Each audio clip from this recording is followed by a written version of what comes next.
अस्सलाम वालेकुम जी, मुझे कहते हैं सैयद मोहम्मद अवैस और आप देख रहे हैं प्रोग्राम स्पोर्ट्स 360। बात करें चैंपियंस ट्रॉफी की तो बड़ी खबर दुबई स्पोर्ट्स सिटी से, जहां पर आईसीसी का हेडक्वार्टर्स भी है, वहां से आ रही है। आज इजलास बुलाया गया था, डायरेक्टर्स तो कमरे में मौजूद थे लेकिन इजलास ना शुरू हो सका। डेडलॉक जोन सा वो स्टिल बरकरार है। आज का इजलास जोन सा मुलतवी हो गया और अब देखने वाली बात है कि नेक्स्ट जो इजलास है वो कब बुलाया जाएगा। पहले ही स्पॉन्सर्स की बात करें तो वो आईसीसी को अब स्पॉन्सर्स भी आंखें दिखा रहे हैं कि भाई स्केड्यूल जोन सा अनाउंस करें ताकि हम लोगों ने स्पॉन्सरशिप वगैरह जितने भी अमाउंट्स होते हैं वो डिस्क्लोज करने। उसके अलावा जो अभी तक की बात अगर करें, टीम्स की बात करूं खास करके जब स्केड्यूल की बात करते हैं, अभी तक वो भी पेंडिंग में जा रहा है। तो देखने वाली बात है।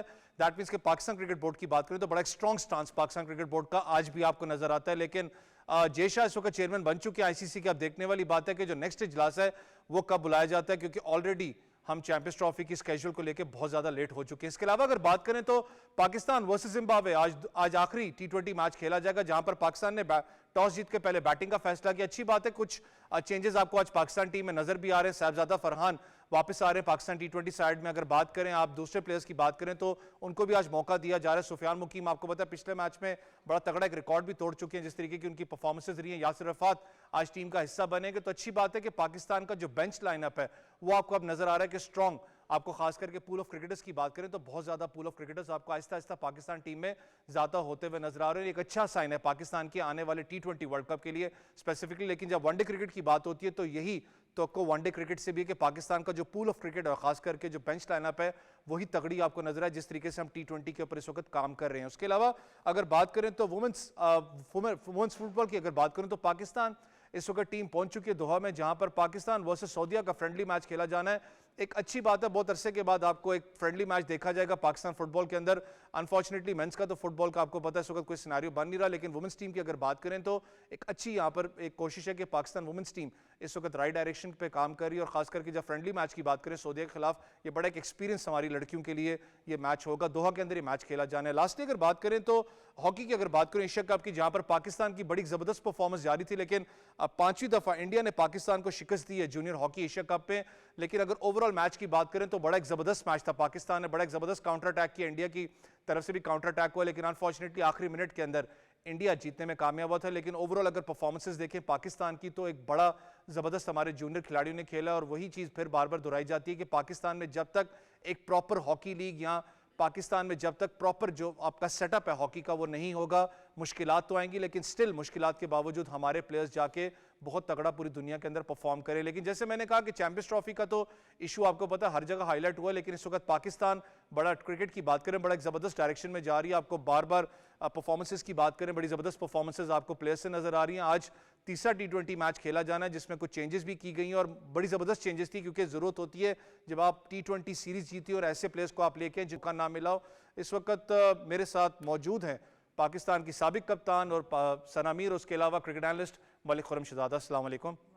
बहुत शुक्रिया आप दोनों मेहमानों का। हमें शॉर्ट सी ब्रेक लेनी है, ब्रेक से वापस आएंगे तो कंटिन्यू करेंगे डिस्कशन को।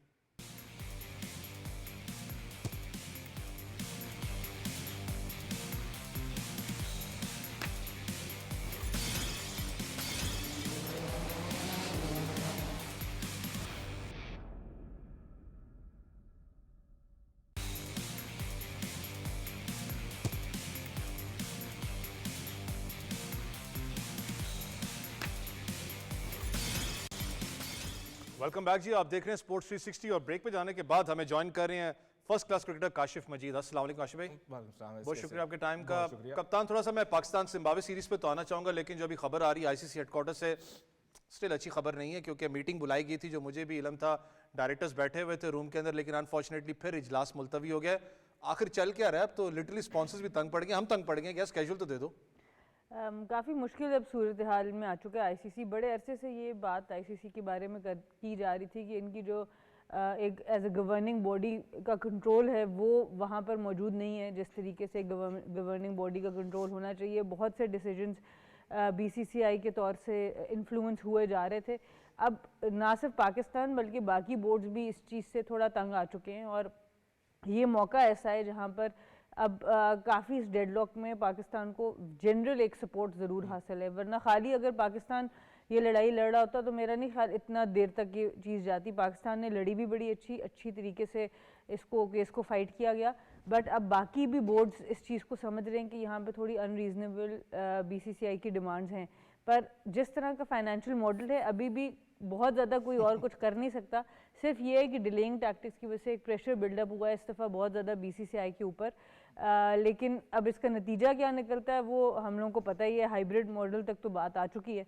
अब जो फाइनल एक पाकिस्तान की और शर्त थी कि अगर हाइब्रिड करना है तो इंडिया के भी सारे आईसीसी इवेंट्स में हाइब्रिड होगा और पाकिस्तान इंडिया ट्रैवल नहीं करेगा, वहाँ पे इंडिया नहीं मान रहा अब तक। तो देखते हैं अब आगे मामला कहाँ तक जाता है। एक ऑप्शन तो यही होगी कि पाकिस्तान से चैंपियंस ट्रॉफी लेके पाकिस्तान को अच्छी तरह फुल 3-4 गुना कॉम्पनसेट करके और फिर ये champions trophy south Africa, Dubai, किसी और जगह पर चली जाए। एक तो ये नज़र आता है, लेकिन फिर इसका मतलब है कि आगे आने वाले अरसे में आप पाकिस्तान और इंडिया की होस्टिंग राइट्स पे एक बहुत बड़ा इशू क्रिएट रहेगा। ये तो खुरम अगर मैं बात करूं, कल आपको पता है बेशक वो डिफरेंट एसोसिएशंस हैं, ब्लाइंड वुमेन की बात करूं वो भी वर्ल्ड कप आई गेस वहाँ पर होना था, उससे भी इंडिया से वो ले लिया गया है। जितने टैक्टिक्स इस वक्त खेल रहा है इंडिया अगर बात करूं तो दैट मीन्स के पाकिस्तान, जो कप्तान वाली बात है कि रिजिड, फिर अल्फाज यूज़ करूंगा, पाकिस्तान का स्टांस बड़ा तगड़ा और वो नज़र आ रहा है जो जानबूझ के इसको लेट किया जा रहा है स्केड्यूल को।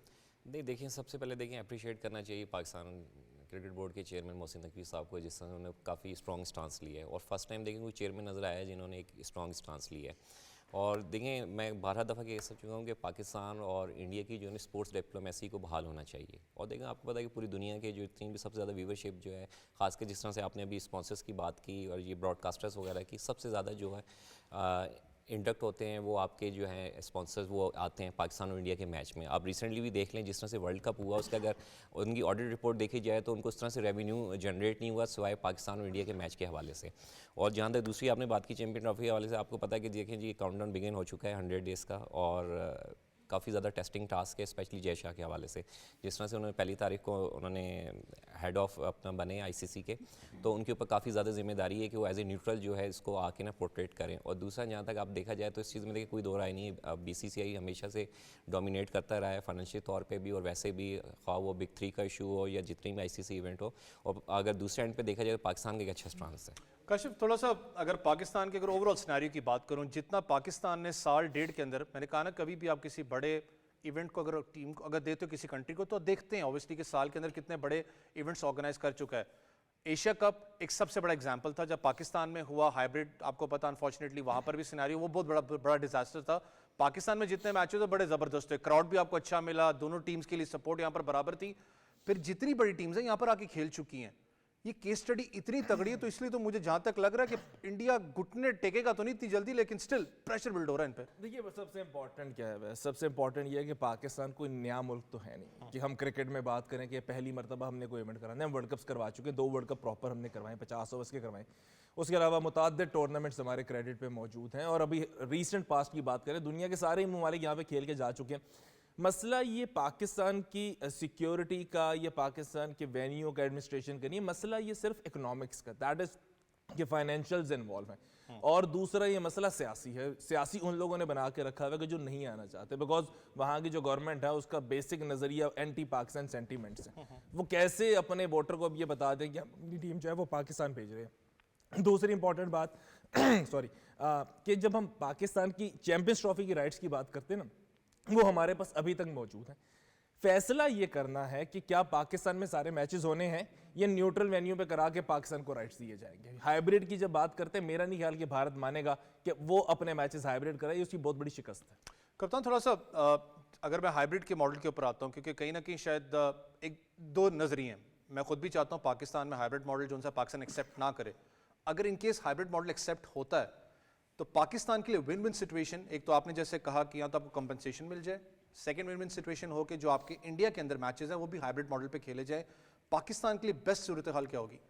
देखिए बिल्कुल यही 2 ऑप्शंस पाकिस्तान को सूट करते हैं कि पहला तो आप बहुत कोशिश की कि सबसे बेस्ट तो ये होता कि पाकिस्तान में मैचेस होते, वो तो अब ऑफ द टेबल हो चुका है। अब जो आपके पास बेस्ट सोल्यूशन है वो यही है कि फिर एक इक्वालिटी की बेस पर किया जाए कि अगर पाकिस्तान के प्लेयर्स वहाँ पे सेफ नहीं है, हम लोग खुद 2013 में जाके कटक में रहे, स्टेडियम के अंदर रहे, तो वहाँ पे भी सिक्योरिटी थ्रेट था, हम फिर भी ट्रैवल किया। तो ऐसा नहीं है कि आप ये कह सकते हैं कि इंडिया में कोई भी किसी भी टीम को ऐसा सामना नहीं करना पड़ता, हमने खुद किया है उसको। तो आई थिंक आने वाले टाइम पर इंडिया को भी इस चीज़ को देखना पड़ेगा कि इतना कुछ पाकिस्तान में इतने PSL हो चुके हैं, बड़े बड़े इवेंट्स हो चुके हैं, तो वहाँ पर अगर आप देखा जाए तो फिर इक्वालिटी यही बनती है कि अगर हाइब्रिड मॉडल पाकिस्तान के लिए अपनाया जाएगा तो फिर पाकिस्तान के मैचेस के लिए इंडिया में भी अपनाया जाएगा। वो भी नहीं होता तो फिर ऑप्शन यही है कि फिर आप साउथ अफ्रीका या दुबई या कहीं पर इसको शिफ्ट कर दें, पर वो सिर्फ यहाँ तक बात रुकेगी नहीं, क्योंकि अगला जब वर्ल्ड कप आएगा, जब इंडिया में पाकिस्तान की लड़कियों ने 2025 में अक्टूबर में खेलने जाना है, तो तब क्या होगा, पाकिस्तान लड़कियों की टीम भेज देगा। तो ये चीज़ें एक लॉन्ग टर्म में ICC को अभी सोचना पड़ेगा कि इसका एक परमानेंट सोल्यूशन क्या निकलेगा। पर इस वक्त जो डेडलॉक है वो उससे सबसे ज़्यादा नुकसान क्रिकेट का हो रहा है, शायकीन का हो रहा है। आपको पता है आज से महीना पहले बामी आमी का शोर मच गया था कि हम अपने टिकट्स लेना चाहते हैं, होटल्स बुक कराना चाहते हैं, हमें समझ नहीं आ रही। तो लोगों ने पूरा साल पहले प्लान करना होता है। तो ये एक मज़ा किरकिरा हो रहा है इतने बड़े इवेंट का, जहाँ पर आप चाहेंगे कि क्राउड आए, गेट मनी आए, आप चाहेंगे कि मैचेस खाली स्टेडियम्स में ना हो। हमने वर्ल्ड कप भी देखा, बहुत से मैचेस खाली स्टेडियम में हुए और उससे क्रिकेट का ही नुकसान सबसे ज़्यादा है। खुरम, थोड़ा सा अगर ये हाइब्रिड मॉडल पे जाता है इन केस, क्योंकि इसके बाद सेकंड ऑप्शन आपका UAE है, जिससे आई गेस बैक डोर पे कुछ ना कुछ बात तो हो रही है, लेकिन लेट्स सी व्हाट हैपेंस। जो गेट मनी सबसे ज़्यादा इन्वॉल्व होती है, स्पॉन्सर्स तो अपनी जगह हैं, जो गेट मनी है इसकी भी सिक्योरिटी फिर पाकिस्तान क्रिकेट की तो कहीं ना कहीं बनती है। देखिए काफ़ी सारी चीज़ें चल रही हैं इसके हवाले से, कोई हाइब्रिड कह रहा है, कोई पार्टनरशिप मॉडल कह रहा है, और आपको पता है कि बॉर्डर के उस पार स्पेशली इंडिया मीडिया के हवाले से काफ़ी ज़्यादा पैनिक भी हैं। वो ऐसी खबरें भी दे रहे हैं कि हो सकता है कि चैंपियन ट्रॉफी मुलतवी हो जाए। ICC ने अभी तक इस तरह के स्टांस नहीं लिया इस चीज़ में। अभी ट्रेंडिंग में चलाया हुआ है, बिल्कुल ऐसे ही है, ट्रेंडिंग में भी चल रहा है। दूसरा ये देखें ना, BCCI आपको फर्स्ट टाइम थोड़ा सा नज़र आया कि थोड़ा सा बैकफुट पे, और पाकिस्तान इस वक्त थोड़ा सा डोमिनेट कर रहा है, और पाकिस्तान का काफ़ी अच्छा स्ट्रॉन्ग स्टांस है। और आपको पता है कि डे बिफोर यस्टरडे जिस तरह से चेयरमैन PCB ने जाके स्टेडियम्स वगैरह का विजिट किया है, पाकिस्तान में 80% जो स्टेडियम का काम भी कंप्लीट हो चुका है। State of the art stadium को दोबारा से रेनोवेट किया गया है, जिस तरह से ICC की रिक्वायरमेंट थी पूरा किया गया है।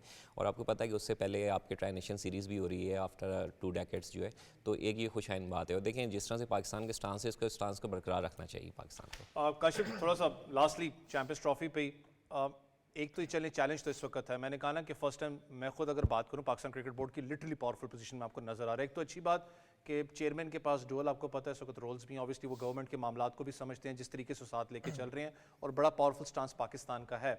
लेकिन अगर इस पूरे सिनेरियो की बात करूं, बैक एंड पे फिर आपके ग्राउंड्स की रेनोवेशन है इस वक्त। कुछ कंप्लेंट्स ये भी आती हैं कि रावलपिंडी मैच अगर स्टेडियम की बात करूं, अभी तक रेनोवेशन स्टार्ट नहीं हुई है। कराची की बात करूं, थोड़ा स्लो प्रोसेस चल रहा है, लाहौर बड़ा स्पीड अप चल रहा है। क्या देख रहे हैं इस पूरे सिनेरियो को? देखिए जहाँ तक स्टेडियम्स की बात है ना वैस, तो डेडलाइंस थी, हमने हर दफ़ा देखा कि चेयरमैन PCB जब भी बात करते हैं वो 15-15 दिन की डेडलाइंस पे देते हैं, वो सारी मीट हो रही है। सो मोस्ट प्रॉब्ली हमारे स्टेडियम्स तैयार हैं, हम दुनिया को भी बता रहे हैं, हम कायदे ट्रॉफी भी करवा रहे हैं, हमारे मैचेस भी चल रहे हैं, रेनोवेशन अपनी जगह, बट हमने जो टाइमलाइन दी है ICC को, ICC भी उस पर राजी है, अभी तक इस पर बात नहीं हुई किसी जगह से भी ये फैसला नहीं आया, ये बात नहीं उठी कि जी स्टेडियम्स का मसला है। मसला सिर्फ एक है, हम कह तो देते हैं हम स्ट्रॉन्ग पोजीशन पे, लेकिन हमारे साथ जो 8-9 बोर्ड्स और भी शामिल हैं, चलिए मैं 6 बोर्ड्स और कर लेता हूँ, सिर्फ चैंपियंस ट्रॉफी के 8 बोर्ड्स की बात करते हैं, एक तो भारत हो गया, बाकी 7 जो बोर्ड्स हैं इंक्लूडिंग अस, क्या वो इतने भी बात करने से कासिर हैं कि वो एक बोर्ड के सामने घुटने टेकने पे मजबूर है? क्या क्रिकेट सिर्फ एक क्रिकेट बोर्ड अब चलाएगा? पूरे दुनिया की क्रिकेट को सिर्फ एक क्रिकेट बोर्ड चलाएगा? ये सवाल बड़ा इंपॉर्टेंट है कि क्या पैसा इतना ज़्यादा इन्वॉल्व हो गया, ये इतना ज़्यादा इंपॉर्टेंट हो गया कि कोई भी बात नहीं करो। देखिए वैसे ये बड़ी एक फिलोसॉफिकल सी बात होगी कि आज पाकिस्तान आने से इनकार किया, कल ऑस्ट्रेलिया जाने से इनकार कर दे कोई रीज़न बना के, तो ऑस्ट्रेलिया क्या करेगा? इंग्लैंड जाने से इनकार कर दे भारत, तो वो क्या करेंगे? बांग्लादेश जाने से इनकार कर दे तो वो क्या करेंगे? या किसी और साउथ अफ्रीका जाने से इनकार कर दे, वजह तो हमें भी नहीं बताई गई ना, वजह तो पाकिस्तान को भी नहीं अभी अब तक पता लगी कि भाई वो क्यों नहीं आना चाहते। कहीं पे रिटर्न नहीं आया, बस ये कह दिया हम नहीं आना चाहते। ये छोटे बच्चे की सी एक जिद है कि जिसकी लॉजिक कोई नहीं है, रीजन कोई नहीं है, नहीं आना चाहते। तो ये अभी क्रिकेट बोर्ड्स को और हुकूमतों को फैसला कर लेना है जो क्रिकेट में शामिल हैं कि भाई अगर आज पाकिस्तान के साथ ये हो रहा है तो वो कल किसी के साथ भी रूठ सकता है, तो उसको मनाने का अरसा और सिलसिला कितनी देर चलेगा। बेहतर ये है आज अभी रूठा है उसको रूठा रहने दे, बाकी 8 टीमें इकट्ठी करें, मैच कश्मीर मुझे खेलें। खुद भी फील होता है जो हालात आपको पता है बिग 3 में हुए थे बजट्स को लेके, कहीं ना कहीं आपको याद है इंग्लैंड और ऑस्ट्रेलिया भी इनको आंखें दिखाने लग पड़ा था। लेकिन लेट्स सी, लेकिन इस वक्त पाकिस्तान की स्टांस की बात करें, बड़ा एक तगड़ा स्टांस आपको पाकिस्तान क्रिकेट बोर्ड का नजर आ रहा है। मूव ऑन करते हैं, जिम्बाब्वे वर्सेस पाकिस्तान तीसरा T20 मैच स्टार्ट हो गया है, जिसमें पाकिस्तान की अगर बात करूं तो पाकिस्तान टॉस जीत के पहले बैटिंग कर रहा है। कप्तान अच्छी बात है, फिर मैं कह रहा हूं कि आप लिमिटेड ओवर्स तो अपनी जगह, साल डेढ़, जैसे कल शाजी भी कह रहे थे, साल डेढ़ का भी टाइम आपके पास है। पूल ऑफ क्रिकेटर्स की बात करें वो आपके पास बढ़ रहे हैं, बेंच लाइनअप आपके पास बढ़ रही है, नए प्लेयर्स को आज भी चांस दी गई, 3 से 4 साहिबजादा फरहान की बात करें, रफात मिनाज की बात करूं, टीम का जलप कैसे देख रहे हैं? अच्छी चीज़ है, देखें क्योंकि साहबजादा फरहान अगर ऑस्ट्रेलिया के अगेंस्ट खेलते हैं, अब खाली एक टीम की परफॉर्मेंस की बेसिस पे आप इंटरनेशनल करियर किसी का डिफाइन नहीं करना चाहिए। हमें जब भी सैम्पल साइज़ इंटरनेशनल भी लेना चाहिए, उसमें मिक्स टीम्स को, ऑस्ट्रेलिया के अगेंस्ट भी मैचेस हों, जिम्बाब्वे में भी हों, वेस्ट इंडीज़ के भी हों, साउथ अफ्रीका के भी हों, तब आपको एक अच्छी पिक्चर मिलती है। हमारा प्रॉब्लम ये होता है, हम कुछ लोगों की खाली जिम्बाब्वे के मैच की एवरेज निकाल लेते हैं, कुछ की खाली ऑस्ट्रेलिया की मैच की एवरेज निकाल लेते हैं और कह देते हैं इसको मज़ीद खिलाओ या ड्रॉप कर दो। तो आई थिंक ये एक्सपोजर जो है ये अच्छी चीज़ है। जितने भी क्रिकेटर्स हैं, रेस्ट मिला मोहम्मद रिजवान को, बाबर आजम को, और अब साउथ अफ्रीका की सीरीज़ में उनको वापस लाया गया है। तो ऐसा भी नहीं किया कि बिल्कुल ही आप साइडलाइन करते हैं अपने सीनियर प्लेयर्स को। तो आई थिंक ओवरऑल एक सेंस नज़र आई इस्तीफ़ा थोड़ी सी के जो सिलेक्शन में है, जो हमने देखा चेंज ऑस्ट्रेलिया से वनडे से T20 में, वहाँ पर मुझे लगता था साइम अयूब का होना ज़रूरी था, वो हमें मिस किया। पर अच्छी बात है, अब साइम अयूब को आपने जब रेस्ट दिया, वो परफॉर्म करने के बाद रेस्ट दिया, तो ऐसे में आपको कॉन्फिडेंस डेंट नहीं होता। जिस वक्त एक प्लेयर से परफॉर्म नहीं हो रहा होता, उस वक्त जब आप उसको साइड पे कर देते हैं तो कभी कभी ज़्यादा मुश्किल रहती है। तो ओवरऑल अच्छी चीज़ है, सीरीज़ भी आप जीत चुके हैं, तो अब जितने भी लोगों को ट्राई कर लें इसमें कोई मसला नहीं है। खुरम सना ने एक बात की है कॉन्फिडेंस की, मैं फिर उसी चीज़ को दोहराऊंगा। फ़खर जमान एक आपका इम्पैक्ट प्लेयर था, पिछले दफ़ा साउथ अफ्रीका सीरीज़ के अंदर 2 मैचेस में, एक मैच 200 स्कोर भी उसने किया था अगर मैं गलत नहीं हूँ, उसने 2 मैचेस 1 साइडेड जिताए थे आपको, उसको ड्रॉप करना। दूसरा, जब आप बाउंसी ट्रैक्स की बात कर रहे हो, हारिस जैसा बैट्समैन आपको ज़रूरत होता है, फिर आप बात करते हैं स्ट्राइक रेट की, जो आप बात करते हैं इंटेंट की बात करते हैं। आप एक स्ट्राइक रेट बैट्समैन को एक इनिंग्स खिलाते हैं, एक पूरी अपना टूर्नामेंट खिलाते हैं, उसका स्ट्राइक रेट मेंटेन करता है और अचानक आप उसको ड्रॉप कर देते हैं स्क्वाड से। ये कितना ज़्यादा डेंट करता है कॉन्फिडेंस को। और साजिद खान बेचारा वही कहता है कि 13 साल की उम्र से परफॉर्म कर रहा हूँ, जब करता हूँ तो मुझे ड्रॉप कर देते हैं। नहीं देखिए, साजिद खान के हवाले से काफ़ी ज़्यादा आपको पता है मीडिया पे भी चल रहा है, स्पेशली जिस तरह से उनको स्क्वाड का हिस्सा नहीं बनाया गया। देखिए, सबसे पहले तो मैं अप्रिशिएट करूँगा जो आपकी इस वक्त सिलेक्शन कमेटी है, खासकर आकिब जावेद साहब और अलीम डार, उनकी जितनी भी टीम है, जिस तरह से उन्होंने आके एक बोल्ड डिसीजंस लिए है। खासकर पहले आप इंग्लैंड के खिलाफ सीरीज़ में जिस तरह से उन्होंने रेस्ट दिया प्लेयर्स को, नए प्लेयर्स को उन्होंने मौका दिया, फिर जिस तरह से साजिद अली और दूसरे नुमान आए और आते के साथ ही अच्छा परफॉर्म किया। देखें, इस चीज़ में कोई दो रात नहीं, बड़ी ज़बरदस्त परफॉर्मेंस दी साजिद अली ने और मैन ऑफ द सीरीज़ भी रहे, और उनको इस सीरीज़ के लिए कैरी ऑन करना चाहिए था। पर अब देखा जाए तो थोड़ा सा उनकी फिटनेस के हवाले से भी क्वेश्चन मार्क है। बहरहाल ये कि नोमान अली एक अच्छी फॉर्म में, और इसके अंदर स्पेशली जो मैं देख रहा हूँ मोहम्मद अब्बास की वापसी जो है काफ़ी खुशाइंद है, और आपको पता है कि 2021 के बाद वो वापस टीम में आए हैं। और आपको पता है कि मोहम्मद आसिफ के बाद अगर कोई आपको बहुत ही अच्छा एक कम पेस में अच्छा स्विंग करने वाला बॉलर जो नज़र आया, स्पेशली इवन फ्लैट ट्रैक्स पे भी, वो आपका मोहम्मद अब्बास। और सबसे कम मैचेस में जो है उन्होंने 50 विकेट्स भी लिए हैं और इस वक्त अराउंड 90 विकेट्स ले चुके हैं। और दूसरा ये कि थ्रू आउट जो है उन्होंने परफॉर्मेंस दी है, जिस तरह से इंग्लिश सीज़न में जाते हैं वहाँ पे थ्रू आउट परफॉर्म करके आए हैं। मैंने ये काशिफ आपसे पूछूंगा क्योंकि आप खुद ही फर्स्ट क्लास खेलते हुए हैं, मेरे लिए फिर वही चीज़ आ जाती है कि आपके लड़के, अच्छी बात है बास वापस आ रहा है। मैंने कहा ना, जितना पूल ऑफ क्रिकेट बड़ा हो रहा है, एटलीस्ट आपके जिन प्लेयर्स के जेन में ये था कि हमें कोई निकाल नहीं सकता, अब उनके जेन में बात है कि परफॉर्म करोगे टीम में रहोगे, अगर नहीं करोगे तो वो गेटवे सामने आप जा सकते हो। लेकिन फिर मैं बात करता हूँ हाई स्ट्राइक रेट बैट्समैन की, आप उनको एक सीरीज़ खिलाते हो, फिर आप उनको ड्रॉप कर देते हो, कितना ज़्यादा हर्ट करता है। एक तो स्ट्राइक रेट बैट्समैन की बात करूँ, स्ट्राइकर बैट्समैन की बात करूँ, दूसरा जो लड़का ऊपर आ रहा है जिसके जेन में होता है कि यार मैंने स्ट्राइक रेट को मेंटेन करना है, उसको कितना बड़ा हर्ट होता है। पहले तो हारिस की बात कर लेंगे। हारिस का तस्करा किया, हमने इन्वेस्ट किया, वर्ल्ड कप खिलाया, पाकिस्तान शाहीन्स के कप्तान मुसलसल रहे, और उसके बाद एक दिन हमें ये पता लगा कि वो किसी टीम का हिस्सा नहीं है और वो डोमेस्टिक क्रिकेट खेल रहे हैं। अच्छा, इसमें ना मुझे जहाँ पे पाकिस्तान क्रिकेट बोर्ड की पॉलिसी पे इख्तलाफ करना है, लेकिन उससे पहले मुझे हारिस पे इख्तलाफ करना है। From the very first match, वैसे मुझे ये बताइए हारिस ने अपनी बैटिंग को कितना डेवलप किया। एक शॉट जो कि वर्ल्ड कप से स्टार्ट हुई थी, जब सिडनी में उन्होंने ऐसे नो लुक में कह लीजिए या स्वीप कह लीजिए या उसको फ्लिक कह लीजिए, कुछ भी, मिड विकेट से लेके फाइनल लेग तक के एरिया हारिस का टोटल क्रिकेट का रहा। आप यहाँ पे बैठे हुए हैं, आप विजुलाइज कर सकते हैं हारिस को कोई कट खेलते हुए, कोई ड्राइव खेलते हुए, कोई सीधा शॉट मारते हुए। सो जब हम विजुअलाइज ही नहीं कर सकते तो दूसरी टीमें जो उन पे काम करके आती हैं वो कैसे उनसे वहां पे शॉट खा लेंगी जो उनकी फेवरेट शॉट है। सो मोस्ट प्रोबेबली किसी भी प्लेयर को जब हम स्ट्राइक रेट की बात करते हैं तो ये भी सोचना है कि उसको अपनी गेम की शॉट्स भी डेवलप करनी है, बिकॉज दुनिया बहुत आगे निकल गई है, वो आपको पकड़ लेगी, वो उनके एनालिसिस बहुत तगड़े हैं और वो बॉलर आपको वहां पे आपकी स्ट्रेंथ पे गेंद नहीं करेगा। दूसरा सवाल जो हमने किया साजिद के हवाले से, मुझे लगता है कि साजिद को ड्रॉप करना पाकिस्तान के लिए इसलिए और साजिद के लिए इसलिए बहुत अच्छा है कि हमने ये फैसला बिलाखिर कर लिया कि भाई जैसी पिच होगी वैसी हम टीम लेके जाएंगे। अभी साउथ अफ्रीका वर्सेस श्रीलंका जो सीरीज खेली गई है, हमें और आप डायमंड में मौजूद थे तो बिल्कुल वही वाली सूरत हाल है कि पता ही नहीं लग रहा ग्राउंड कहाँ पे खत्म हो रहा है और पिच कहाँ से स्टार्ट हो रही है। वैसे बड़े हैरान थे उसको देख के कि यही पिच ऐसे ही है, और उसमें भी कहा जा रहा था कि इस पे रन्स होंगे। सो अगेन हमने साउथ अफ्रीका श्रीलंका सीरीज देख ली, ठीक है। सो मुझे नहीं समझ आती थी कि हम साजिद को लेके बात क्यों करें। प्लेयर को लेके ना जाने का मतलब ये नहीं है कि वो प्लान्स का हिस्सा नहीं है, एट टाइम्स उसके लिए अच्छा है। मुझे ये बताइए, अगर हम उस जगह पे साजिद नुमान को खिला लें, वो 4 दिन में आउट कोई ना करे तो कॉन्फिडेंस किसका जाएगा, नुकसान किस मुल्क का होगा। नुमान मुझे लगता है वैसे उसको आज बैटिंग का भी थोड़ा सा दिया गया। ऐसे ही है, वो ब्रायन लारा वाली शॉट वो हमने बड़ी सुनी है उसकी। सो ये बड़ा इंपॉर्टेंट है, एक तो एज दिया गया, फिर ये भी कहा जाता है कि यार अगर चौथे पांचवें दिन ऐसा विकेट हुआ कि स्पिनर की जरूरत पड़ जाती है स्पेशलिस्ट, तो मोस्ट प्रोबेबली एक होना चाहिए हमारे पास, ठीक है। सो इसलिए वो चले गए। 2 स्पिनर्स की वहां जगह नहीं बनती थी तो सलमान अली आगा खेल रहे। एक important decision Pakistan cricket board की तरफ से, सिलेक्शन कमेटी की तरफ से आया कि ये भी अब देखा जाए, फॉर्म जहां पे जरूरी है वहां पे ये चीज बड़ी जरूरी है वैसे कि जहां पे मैच हो रहा है वहां की सूरत हाल कैसी है और वहां पे किस बॉलर का, किस बैट्समैन का काम है। आज मैं भी ये टीम देख रहा था सामने, मुझे इतनी खुशी हुई इस टीम को देख के कि ये सारे वो प्लेयर्स हैं कि जो पिछले 2-3 साल से मुसलसल नॉक खेल रहे थे पाकिस्तान क्रिकेट टीम के लिए और स्पेस नहीं मिल रही थी। आज वो पाकिस्तान की टीम ऐसे सेट होते हुए नजर आते हैं और मुझे लगता है कि अगर 2-4 सीरीज इस तरह की और मिल जाए, माजरत के साथ जिम्बाब्वे की टीम से मैं इसको थोड़ी हल्की सीरीज कहूंगा, कि इस तरह की 2 सीरीज इनको मिल जाती हैं और एक आध मुल्क में अपनी सीरीज मिल जाती है किसी टीम के खिलाफ, तो ये पाकिस्तान की अगली टीम तैयार खड़ी है जो कि फिर पाकिस्तान सीनियर के साथ कंपीट कर सकती है। पता नहीं, मैंने यही बात की ना कि T20 की अगर बात करूं तो मैं कह सकता हूं कि आज T20 के लिए एटलीस्ट आपके पास पूल ऑफ क्रिकेट ज्यादा पड़े हैं, प्लेयर्स आपके पास आ रहे हैं। मेरे लिए है ओडीआई क्रिकेट, अगर क्योंकि इसको चैंपियंस ट्रॉफी आपने खेलनी है।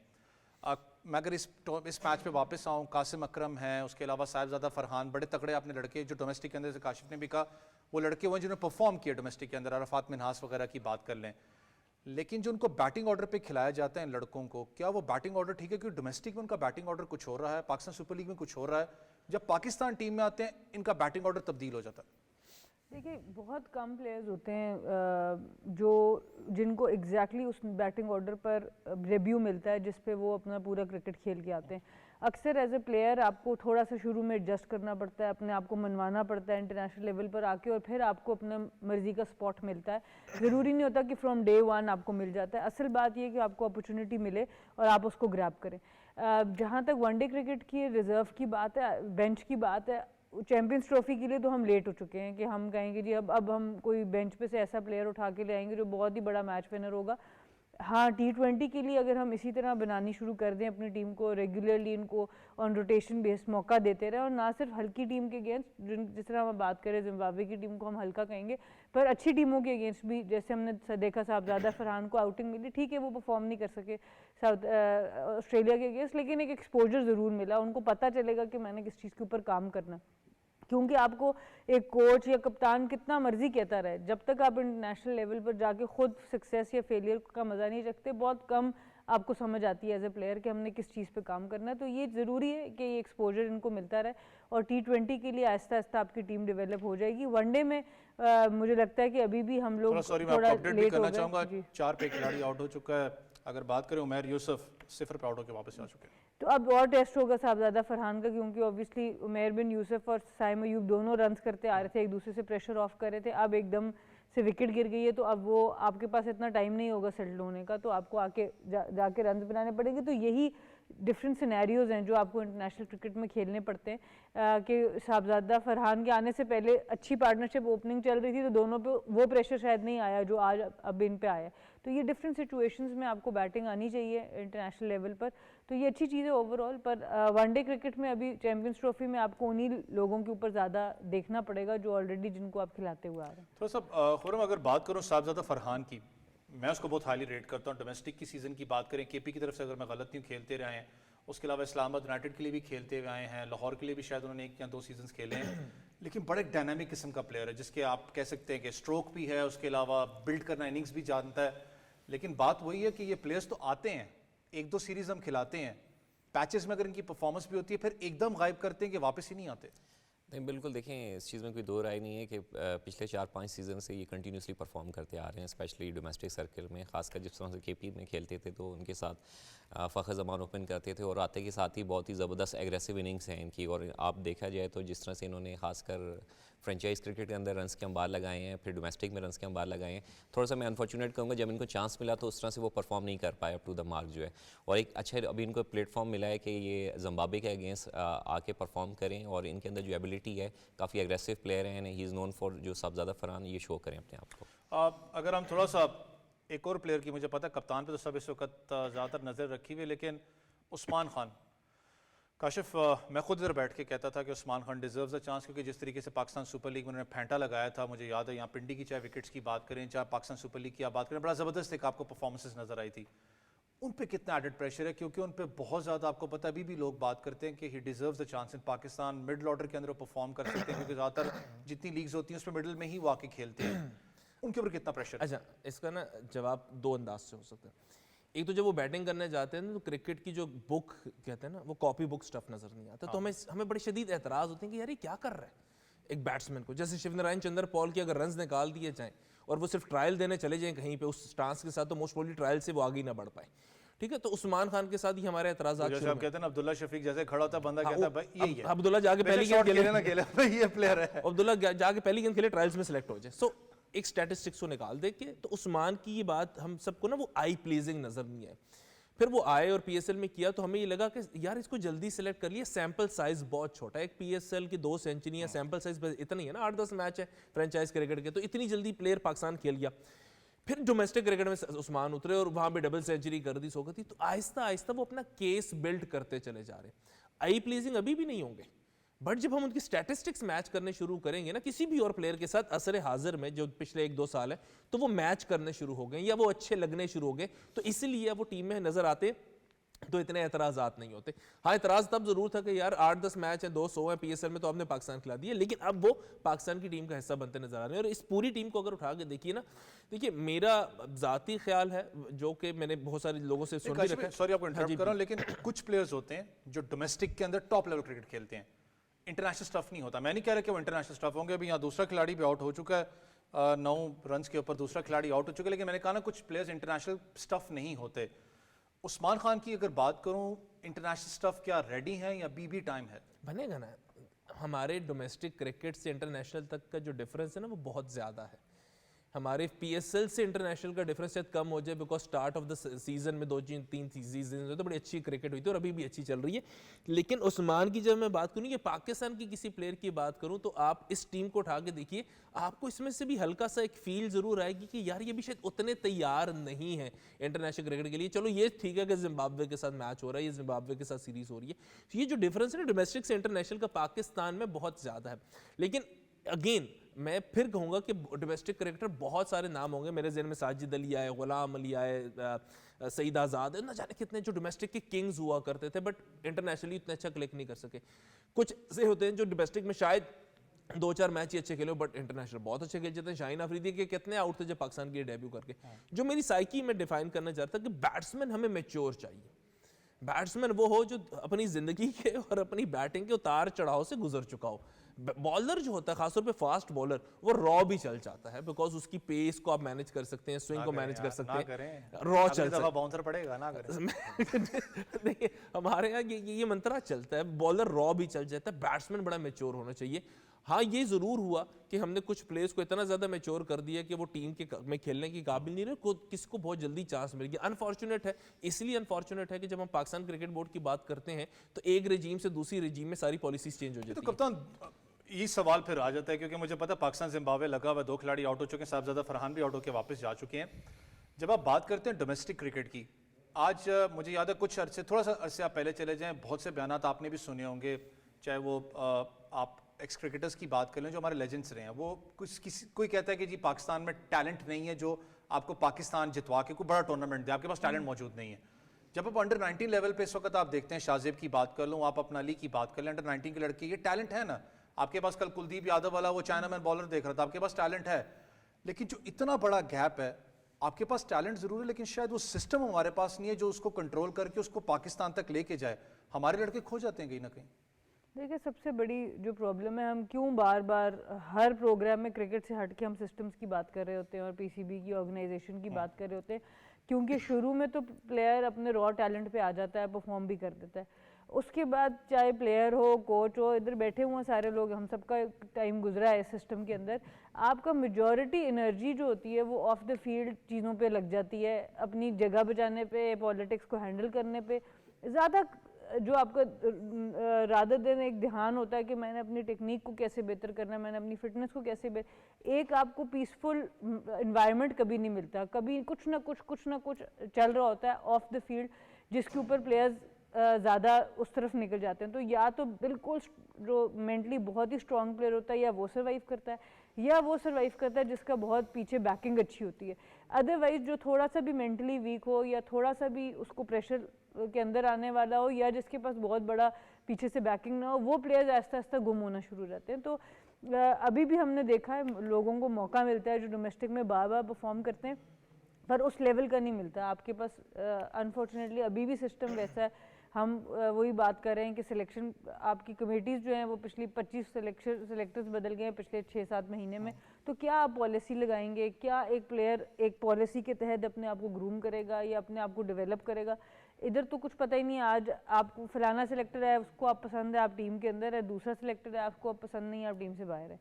तो बाकी जगह पर ये नहीं होता। बाकी जगह पर प्लेयर्स इसलिए जब वो इंटरनेशनल क्रिकेट में आते हैं कि वो एक फिनिश प्रोडक्ट होते हैं, क्योंकि वो जो ऑफ टाइम पे हम बाकी चीज़ों पे ध्यान दे रहे होते हैं उसमें वो अपनी फील्डिंग पे भी काम करते हैं, अपनी टेक्निक पे भी काम करते हैं, अपनी न्यूट्रिशन पे, फिटनेस पे, एजुकेशन पे एक होलिस्टिक प्लेयर बनकर वो प्रोडक्ट सामने आता है। तो जब तक हम लोग एक स्ट्रीमलाइन नहीं करेंगे और अपने सिस्टम्स को इस तरह से फूल प्रूफ नहीं करेंगे कि बाहर से आके कोई भी सिफारिश लगा के अंदर घुस जाए, तब तक जो है ये प्रॉब्लम्स आपको आते रहेंगे और आपका अच्छा प्लेयर ज़ाया होता रहेगा। उस्मान सलाउद्दीन एक नाम याद आता है, कितना उन्होंने डोमेस्टिक में परफॉर्म किया, नहीं उनको मौका मिला। आमिर यामीन को भी हमने तब मौका दिया जिस वक्त उनकी पीक एक तरह से ख़त्म हो रही थी या जा रही थी। तो मतलब बहुत से प्लेयर्स इस तरह हमने, फवाद आदम 10 साल बाहर बैठे रहे जब लॉन्गर फॉर्मेट खेलना चाह रहे थे। तो इस तरह की बहुत सी हमारे सामने मिसालें मौजूद हैं और तब तक इस चीज़ को, और दूसरा आई थिंक खाली क्रिकेट के अंदर ही इसको इंसाफ देना भी मुश्किल है। पॉपुलेशन हमारी इतनी बड़ी है, क्रेज़ इतना ज़्यादा है, आपको हॉकी, आपको फुटबॉल, आपको बाकी स्पोर्ट्स को भी डेवलप करना पड़ेगा और अपने जो टैलेंट पूल है इसको ज़रा थोड़ा डाइवर्स करना पड़ेगा ताकि डिफरेंट स्पोर्ट्स में थोड़ा सा, क्योंकि इस वक्त मैं खुरम भाई आप पे आना चाहूँगा। कप्तान खुद कप्तान आ चुके हैं बैटिंग करने, आज मैं उनकी बॉडी लैंग्वेज भी देख रहा था, प्रेशर होगा। फिर मैं कहता हूँ इतना एक्सपीरियंस नहीं है उसके पास कप्तानी का, हमने उसको कप्तानी तो दे दी है लेकिन वही कहा ना, इंस्टेबिलिटी इतनी ज़्यादा है। साउथ अफ्रीका सीरीज में कप्तान ही नहीं बेचारा, वाइस कैप्टन, आपको नजर ही नहीं आ रहा। एडेड प्रेशर कितना है और ये कितना ज़्यादा मैं कहता हूँ उसको डेंट करेगा इसकी परफॉर्मेंस को? पहला शॉट ही आके जो खेला, मैं साथ ऐप पे देख रही हूँ मैच, कि वो हाफ चांस था मिड ऑफ के ऊपर, तो ऑब्वियसली अब वो आके अटैक तो करेंगे, उनको इस सिचुएशन से निकालना है। ज़रूर प्रेशर होता है और इंस्टेबिलिटी कि हर एक को बॉदर करती है। आप मेंटली जितने भी स्ट्रॉन्ग होते हैं, आज आप वाइस कैप्टन हैं, कल आप नहीं हैं, आज आपकी टीम में इस नंबर पे जगह, कल आपकी उस नंबर पे जगह नहीं है। तो ये चीज़ें जो हैं ये ऑब्वियसली एक प्लेयर को परेशान तो करती हैं, पर ओवरऑल एक अच्छा, जिस लास्ट मैच मैं समझती हूँ उन्होंने बड़ा इंप्रेसिव पाकिस्तान जीता, एक प्रॉपर किलर इंस्टिंक्ट से आप गए, आपने 60 रन पे टीम को आउट किया और उसके बाद आप 10 विकेटों से मैच जीत गए। तो इस तरह की परफॉर्मेंसेस एज अ कैप्टन आपको कॉन्फिडेंस देती है, पर वो आई थी कि फ़ौरन लो भी हो गया कि वाइस कप्तानी से गायब हो गए। तो ये पाकिस्तान में जो है बड़ा लेवल रख रहे हैं एक प्लेयर को। ये मैं खुद हैरान था। ये हम तो डिबेट कर रहे हैं फ़खर ज़मान की, लेकिन यार एक वाइस कप्तान है, अचानक आप उसको इतनी बड़ी सीरीज में वाइस कप्तानी से हटा देते हो और वाइस कप्तान अभी तक अनाउंस भी नहीं हुआ। देखिए ये तो आपको पता है पाकिस्तान भी थोड़ी देर पहले जैसे सिस्टम की बात कर रहे थे, मैं सिस्टम के हवाले से थोड़ा आना चाहूँगा कि आपको पता है कि पहले जो से सिस्टम होता था 2013 का कॉन्स्टिट्यूशन था, फिर 2014 का इम्प्लीमेंट हुआ, फिर आपका चैम्पियन ट्रॉफी वगैरह जीती, रीजनल सिस्टम होता था, फिर थोड़ा सा आपको पता है कि सिनेरियो चेंज हुआ 2019 के अंदर, जिस तरह से आपका डिपार्टमेंट को ख़त्म कर दिया गया, रीजनल सिस्टम ख़त्म किया गया, पूल ऑफ प्लेयर जो है कम हो गए और अब आप दोबारा जिस तरह से देख रहे हैं ये पूल ऑफ प्लेयर जो इंक्रीज़ हुए हैं, आपके नंबर ऑफ मैचेस इंक्रीज़ हुए हैं, ये दोबारा जो सिस्टम आपका बहाल हुआ है 2013 और 14 का जो आइन बहाल किया 2014 का, फिर उसके बाद रीजनल सिस्टम बहाल हुआ, फिर उसके बाद आपका डिपार्टमेंट क्रिकेट बहाल हुई और जिस तरह से ये प्रोडक्ट जो है नए नए प्लेयर्स आपके आ रहे हैं, फिर आप देख लें ग्रास रूट पे देख लें। पूरम भाई तीसरा भी आउट करा दिया आपने। प्रेशर आ गया। नहीं प्रेशर है, जल्दी सी बात है। मैं 5-7 मिनट तो ये असल में जो भी सिस्टम होना चाहिए ना, देखिए लॉन्ग टर्म सिस्टम होना चाहिए और देखिए लॉन्ग टर्म सिस्टम की इम्प्लीमेंटेशन होनी चाहिए। ये नहीं कि जब आपका चेयरमैन चेंज होता है आप सिस्टम चेंज कर दो, एक ही सिस्टम को आप लेके चलें। आपके दूसरे ममालिक की एग्जांपल्स हैं, इंडिया की एग्जांपल देख लें, आप ऑस्ट्रेलिया की एग्जांपल देख लें, इंग्लैंड की देख लें, जो भी सिस्टम है उनका लॉन्ग टर्म सिस्टम है। तो पाकिस्तान के अंदर भी अब जो सिस्टम दिया है इसको लॉन्ग टर्म की इम्प्लीमेंटेशन होनी चाहिए। कश्मीर मैच पे तो ऑब्वियसली 3 खिलाड़ी तो आउट हो चुके हैं, लेकिन मैं कहता हूँ मुझे अपनी जगह जिम्बाब्वे है, लेकिन अच्छी बात है कि आप एटलीस्ट आप अपने प्लेयर्स को चांस दे रहे हो। यहाँ पर आप अपना सीरीज जीते हुए हो। मैं थोड़ा सा स्ट्राइक रेट्स पे आना चाहूँगा, आजकल बड़ा मेरे लिए मजे का टॉपिक हुआ हुआ है। मैं भी ये हाल ही एक स्टडी ले रहा था जिसके अंदर 7 महीने में अगर मैं देखूँ इंडियन टीम, क्योंकि उस वक्त स्ट्राइक रेट्स पर उनकी बहुत ज़्यादा बात होती है, उनके पास सिर्फ 4 प्लेयर्स थे जो 140 प्लस के स्ट्राइक रेट को मीट करते थे, जाके 136 137 की बात करें। अभी अगर आप थोड़े महीने पहले देखें, मैं 4 महीने की बात कर रहा हूँ या 3 महीने की बात कर रहा हूँ, 9 प्लेयर्स हैं जो 145 को मीट करते हैं। ये स्ट्राइक रेट खास करके चाहे मॉडर्न डे क्रिकेट की बात करूं, हम तो T20 में लोग समझते हैं ना, ओडीआई क्रिकेट में भी कितना इंपॉर्टेंट है। देखिए मैं इसका काउंटर आर्गुमेंट देता हूँ। इसी दौरान में कि जब उनके स्ट्राइक रेट बहुत अच्छे हो गए थे, वो 3-0 न्यूजीलैंड से अपने मुल्क में टेस्ट सीरीज हार गए, ठीक है। सो ये काउंटर आर्गुमेंट हो गया। आप 2 फॉर्मेट्स डिफरेंट फॉर्मेट्स की बात करें, बट कुछ ऐसे कॉमन प्लेयर हैं जो तीनों फॉर्मेट वहाँ पे भी खेल रहे हैं और वो टेस्ट सीरीज भी खेल रहे थे, जो कि T20 फॉर्मेट में बहुत अच्छा खेल रहे हैं। सो ये आपको सफ़र करना पड़ता है। इंग्लैंड की एग्जांपल दे देते हैं, जब बैस बॉल उन्होंने बहुत अच्छी स्टार्ट की और बहुत तेज़ खेलनी स्टार्ट की, तो ये भी हालिया T20 वर्ल्ड कप में उनके साथ क्या हुआ। सो आपको सफ़र करना पड़ता है। मतलब at the end of the day final किस प्लेयर ने आके जितवाया? जो टेक्निकली साउंड था, उसने 70 रन किए तो जाके भारत जो है वो फाइनल जीते T20 का। विराट की बात करें ना, विराट कोहली। सो ये कितने ही आप सिनेरियोज उठा के देख लें, मैं आपके इस आर्गुमेंट से बहुत ज़्यादा एग्री करता हूँ कि अब T20 फॉर्मेट में 160 जो है सेफ स्कोर नहीं, 180 है। बट हमें ये भी देखना है कि वो 180 किन सरफेसेस पे हो रहा है। आज ऑस्ट्रेलिया में जो T20 सीरीज पाकिस्तान ने खेली है या ऑस्ट्रेलिया ने खेली, भी दोनों टीमों से रन नहीं हो रहे थे, हमसे नहीं, उनसे भी रन नहीं हो रहे थे, वो भी इतने ही कर रहे थे। और वनडे सीरीज में भी इतने ही कर रहे थे। कितने पुरानी बात है कि ऑस्ट्रेलिया में T20 वर्ल्ड कप हुआ, कितने बड़े हमने स्कोर्स देख लिए, इतने ही थे 140 150 160, बिकॉज सरफेस और जब बॉल हिलता है तो। और उसमें आपको याद हो लोग कहते थे पाकिस्तान परफॉर्म नहीं करेगा, पाकिस्तान सेमीज तक गया था ऐसी। और फाइनल तक ऑस्ट्रेलिया वाला फाइनल था, ऑस्ट्रेलिया फाइनल हमने खेला, वो भी शाहीन की इंजरी और बहुत सारे इश्यूज हो गए। सो मैं जब आर्ग्यूमेंट्स बिल्ड हो रहे होते हैं ना, तो उसमें बहुत सारे क्रिकेटिंग वेरिएबल्स हम भूल जाते हैं। बाउंड्री कितनी थी, डायमेंशंस क्या थी बाउंड्री की, पिच कैसा था, अपोजिशन कैसी थी, बॉलिंग स्टैंडर्ड्स उनके कैसे थे, हमारे बैटर्स किस फॉर्म में चल रहे थे, ये सारी चीज़ें करते हैं, फिर जाके शायद एक स्ट्राइक रेट निकलता है। स्ट्राइक रेट निकलता है। बहुत शुक्रिया आप तीनों मेहमानों का, लेकिन अब मैंने फिर कहा काउंटर आर्ग्यूमेंट दूंगा काशिफ भाई को। मेरे लिए स्टिल स्ट्राइक रेट थोड़ा सा मैटर इसलिए करता है क्योंकि जब आप बात करते हैं, जब आपने 200 चेस करना है, 250 चेस करना है, मैं ओडीआई क्रिकेट की बात कर रहा हूँ, कहीं ना कहीं पाकिस्तान का जो डॉट डिलीवरीज वाला रेशियो, और खास करके जब आप 5-6 नंबर प्लेयर की बात करते हैं, हम आज भी स्ट्रगल करते हुए आते हैं। लेकिन अच्छी बात है पाकिस्तान के पास पूल ऑफ क्रिकेट ज़्यादा हो रही है और साथ ही साथ सबकी नजरें होंगी इस वक्त आईसीसी हेडक्वार्टर्स से, वहां पर क्या खबरें आती हैं, कल इजलास वापस बुलाया जाता है, कब कैजुअल आएगा, सब बेसब्री से इंतजार कर रहे हैं। Hope for the best. लेकिन पाकिस्तान क्रिकेट बोर्ड और पाकिस्तान गवर्नमेंट की बात करूं, बड़ा तगड़ा एक स्टांस और बड़ा जबरदस्त काम इस वक्त तक वो कर रहे हैं। मुझे और मेरी टीम को कल तक इजाजत दें। अल्लाह हाफिज़।